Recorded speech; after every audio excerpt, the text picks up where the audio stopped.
Guys, അപ്പോൾ കുറേ നാളായിട്ടോ നമ്മൾ ചീനി വാങ്ങിച്ചിട്ട്. അപ്പോൾ ഇന്ന് രാവിലെ തന്നെ അച്ഛൻ ചീനി വാങ്ങിച്ചിട്ട് വന്നിട്ടുണ്ട്. ചിലയിടത്ത് കപ്പ, ചിലയിടത്ത് ചീനി എന്നൊക്കെ പറയും കേട്ടോ. നമ്മളിവിടെ ചീനി എന്നാണ് പറയുന്നത്. അപ്പോൾ അതെല്ലാം പൊളിച്ചെടുത്ത് നമുക്ക് വേവിക്കാൻ വേണ്ടിയിട്ടാണ് കേട്ടോ. ഇത് പുഴുങ്ങാനാണ് എനിക്കിഷ്ടം, എങ്കിലും ഇന്ന് വേവിക്കാമെന്ന് പറഞ്ഞു. അപ്പം വേവിക്കാൻ വേണ്ടിയിട്ട് ഞാൻ ഇതെല്ലാം അരിഞ്ഞു വെച്ചിട്ടുണ്ട്. നമ്മൾ നടാതെ തന്നെ നമ്മൾ പണ്ടങ്ങാണ്ട് നട്ടിട്ടുള്ള വള്ളിയിൽ നിന്ന് കിളിച്ച് വന്നതാണ് കേട്ടോ ഈ കോവല്. ഇതിനകത്ത് നിറയെ കോവയ്ക്കുണ്ട് കേട്ടോ. ഇന്നത്തേക്ക് മെഴുകുവരട്ടി വെക്കാൻ വേണ്ടിയിട്ട് ഇതും കൂടി ഞാൻ പറിച്ചെടുത്തിട്ടുണ്ട് കേട്ടോ. അപ്പം ഒരുപാടൊന്നും ഇല്ലാതെ ഇത്രയും കിട്ടിയിട്ടുണ്ട് കേട്ടോ. അപ്പം നമുക്ക് ഉച്ചക്കലത്തേക്ക് ഒരു മെഴുകുവരട്ടിക്ക് ഉണ്ട്. അപ്പോൾ ഇതെന്തായാലും കളയാൻ പറ്റില്ലല്ലോ. ഇനി നമുക്ക് കുറച്ച് പച്ചമുളകും അതും ഇതും ഒക്കെ കൂടി ഇനി പറിക്കാനുണ്ട് കേട്ടോ. അങ്ങനെ ഞാൻ അതുവഴി പോയപ്പോഴാണ് നമ്മുടെ താമരയിൽ മുട്ട് കണ്ടത്. ഇതിപ്പം കുറേ താമരപ്പൂ നമുക്ക് കിട്ടിയിട്ടുണ്ട്. ഒരു 10-15 താമരപ്പൂ കിട്ടിയിട്ടുണ്ട് കേട്ടോ. അപ്പം ഇതിത്തിരി വലിയ മുട്ട് തന്നെയാണ്.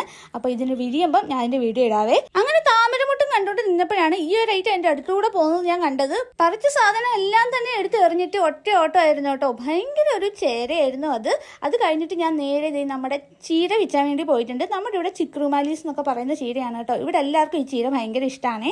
അപ്പോൾ എന്തായാലും ഇന്ന് ജൈവ പച്ചക്കറികൾ കൊണ്ടാണ് കേട്ടോ നമ്മുടെ കറികളൊക്കെ. അപ്പോൾ ഇത്രയും ചീര നമുക്ക് കിട്ടിയിട്ടുണ്ട്. അപ്പോൾ ഇത്രയൊക്കെ ഉള്ളൂ ഇന്നത്തെ വിശേഷം. വീഡിയോ ഇഷ്ടമായാലും എന്തായാലും ലൈക്ക് ചെയ്യാൻ മറക്കല്ലേ.